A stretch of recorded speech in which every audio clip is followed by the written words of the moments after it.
kanya tayo lagi. Yung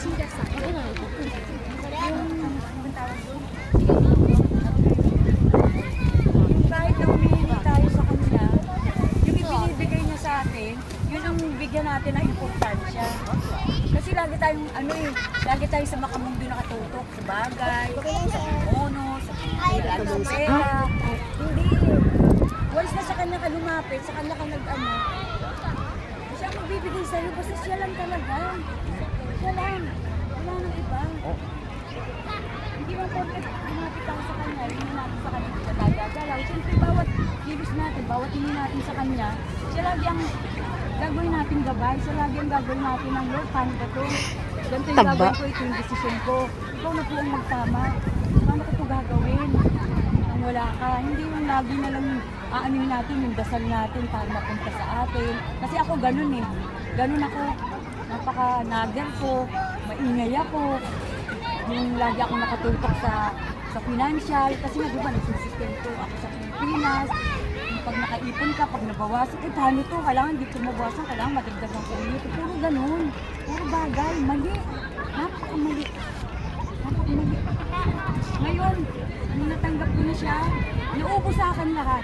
As in, December 28, naubos lahat ng income ko. Ubos. Talaga ubos. Tapos umalis na ako doon sa pinitiran ko dati dahil namatay na nga yung fiancé ko. Nangupahan ako ng mag-isa.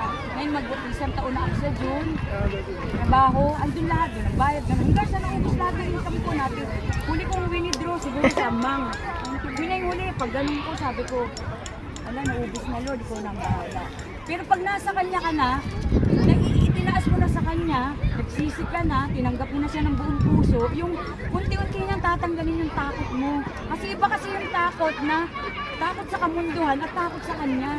Pag takot ka sa makamundo, takot ka sa, magpaparamdam si ganito, baka masagasaan ako, baka ganito si ganito, stalker ako ni ganito. Pero pag nakay Lord ka na, mabasa ka ng Bible, lumingin ka lagi sa kanyang tao, lumingin ka ng gabay, hinihingi mo sa kanya lahat, yung sa kanya na mapupunta yung takot mo, ayaw ni Lord ng ganito, kailangan isusundin ko.